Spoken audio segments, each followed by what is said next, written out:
সুপ্রিয় ভিউয়ার্স, আসসালামু আলাইকুম। আশা করি সবাই ভালো আছেন।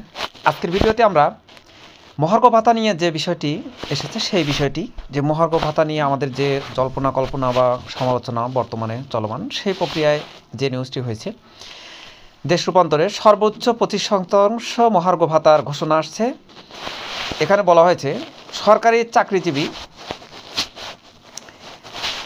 1 থেকে 3য় গ্রেডের মূল বেতনের 10% এবং 1 থেকে 10ম গ্রেডে 20%, 11 থেকে 20তম গ্রেডে 25% হারে মহার্ঘ ভাতা দেওয়ার প্রস্তাব করা হয়েছে। এবার প্রথম গ্রেডে অর্থাৎ প্রথম গ্রেড অনুযায়ী সরকারি কর্মচারীদের মহার্ঘ ভাতা দেওয়া হবে।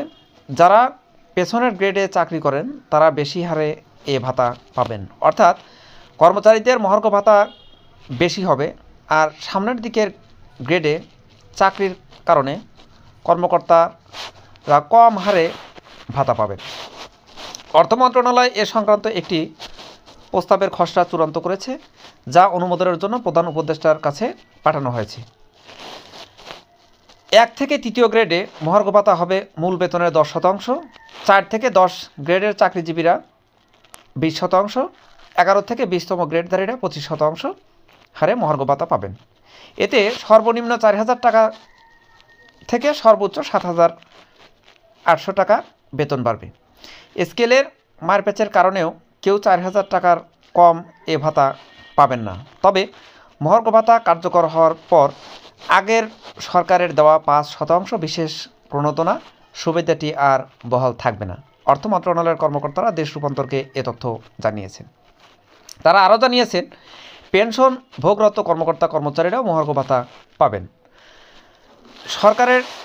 সরকার প্রধানের কাছে বেতন বা ভাতা বাড়ানোর প্রস্তাব দিলে, অর্থাৎ দ্বিতীয় হলে সংশ্লিষ্ট মন্ত্রণালয়কে বাড়তি অর্থের যোগান কিভাবে হবে তা উল্লেখ করতে হয়। অর্থ মন্ত্রণালয়ের মহার্ঘ ভাতা বাড়ানোর পক্ষে কী যুক্তি দিয়েছেন জানতে চাইলে অর্থ মন্ত্রণালয়ের কর্মকর্তারা বলেন, রাজস্ব খাতে ব্যয় কমিয়ে রাখা খুবই কঠিন, কাজেই সব কিছু উন্নয়ন বাজেটের উপর গিয়ে পড়বে।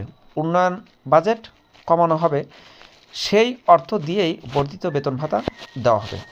সব কিছু ঠিক থাকলে ফেব্রুয়ারি মাসের বেতনের সঙ্গেই মহার্ঘ ভাতা দেওয়ার প্রস্তাব রয়েছে অর্থ মন্ত্রণালয়ের। এদিকে গতকাল বৃহস্পতিবার অর্থ বছরেই মহার্ঘ ভাতা দেওয়ার বিষয়টি নিশ্চিত করেছেন জনপ্রশাসন মন্ত্রণালয়ের সিনিয়র সচিব মোখলেস উর রহমান। তিনি বলেছেন, আগামী 30 জুনের মধ্যেই মহার্ঘ অর্থাৎ কর্মচারীদের জন্য মহার্ঘ ভাতা ঘোষণা করা হবে। তবে কত শতাংশ মহার্ঘ ঘোষণা করা হবে সে বিষয়ে কিছু জানাননি জনপ্রশাসন সচিব। আরও বলেন, মহার্ঘ ভাতা নিয়ে 2টি সভা হয়েছে।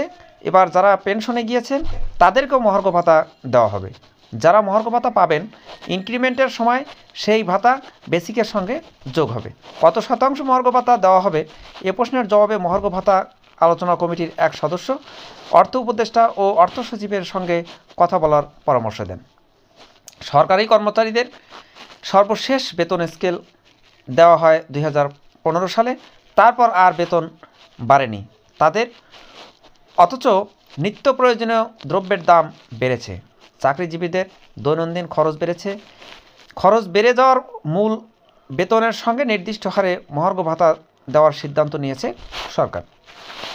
মূল্যস্ফীতির সঙ্গে সমন্বয় করতে দীর্ঘদিন ধরে সরকারি কর্মচারীদের দাবি ছিল মহার্ঘ ভাতার। এরই পরিপ্রেক্ষিতে অন্তর্বর্তীকালীন সরকার মহার্ঘ ভাতা নির্ধারণের কমিটি গঠন করে। কমিটি বিষয়ে অর্থ বিভাগের জারি করা আদেশে বলা হয়েছিল, সরকারি কাজে নিয়োজিত জাতীয় বেতন স্কেল 2015-এর আওতাভুক্ত কর্মকর্তা কর্মচারীদের মহার্ঘ ভাতা সংস্থানের বিষয়টি পর্যালোচনা করে সুপারিশ করার জন্য এই কমিটি গঠন করা হয়। কমিটির কার্যপরিধি ছিল মহার্ঘ ভাতার প্রযোজ্যতা ও প্রাপ্যতার বিষয়ে পর্যালোচনা করা এবং প্রয়োজনীয় সুপারিশ দাখিল করবে কমিটি। সাধারণত 5 বছর অন্তর একটি নতুন বেতন স্কেল ঘোষণা করে সরকার, কিন্তু 2015 সালের পর আর কোনো নতুন পে স্কেল দেওয়া হয়নি। দেশের অর্থনৈতিক পরিস্থিতি বিবেচনায় সর্বশেষ পে কমিশনের চেয়ারম্যান ছিলেন বাংলাদেশ ব্যাংকের সাবেক গভর্নর ফরাস উদ্দিন। তিনি নতুন পে কমিশন না করে মূল্যস্ফীতি বিবেচনায় নিয়ে বেতন কমিশন গঠনের সুপারিশ করেন, কিন্তু আগের সরকার এ সুপারিশ বাস্তবায়ন করেননি। বাড়তি মূল্যস্ফীতিতে বেতন বাড়াতে নতুন পে স্কেল ঘোষণা সহ বেশ কিছু দাবি জানিয়ে আসছিল সরকারি কর্মচারীরা। জনপ্রশাসন মন্ত্রণালয়ের তথ্য অনুযায়ী সরকারের বিভিন্ন মন্ত্রণালয়, বিভাগ, অধিদপ্তর, দপ্তর, কর্পোরেশন ও স্বায়ত্তশাসিত প্রতিষ্ঠানে প্রায় 14 লাখ কর্মচারী কর্মরত। চলতি 2024-25 অর্থবছরের বাজেটে তাদের বেতন বাবদ বরাদ্দ রাখা হয়েছে 81,580 কোটি টাকা। বাজেটে মহার্ঘ ভাতার কোনো বরাদ্দ নেই, তবে কমিটির সুপারিশের ভিত্তিতে এ হার চূড়ান্ত করে পরিচালন বাজেটের অন্য খাতের সঙ্গে সমন্বয় করা হবে। এর আগে গত 23শে ডিসেম্বর সরকারি কর্মচারীদের জন্য সংশোধিত বাজেটে মহার্ঘ ভাতার বরাদ্দ রাখার ইঙ্গিত দিয়েছিলেন পরিকল্পনা ও শিক্ষা উপদেষ্টা ওয়াহিদ উদ্দিন মাহমুদ।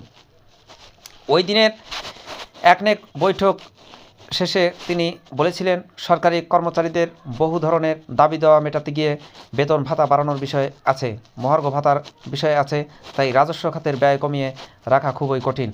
কাজেই সব কিছু উন্নয়ন বাজেটের ওপর এসে পড়ে।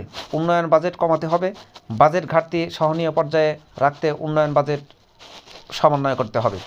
সর্বশেষ 2013 সালের 20% মহার্ঘ ভাতা দিয়েছিল সরকার।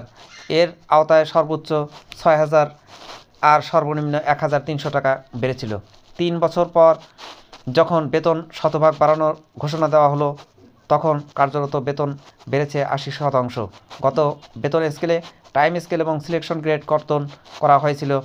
1977 থেকে 2015 সাল পর্যন্ত মোট 8টি পে স্কেল দেওয়া হয়।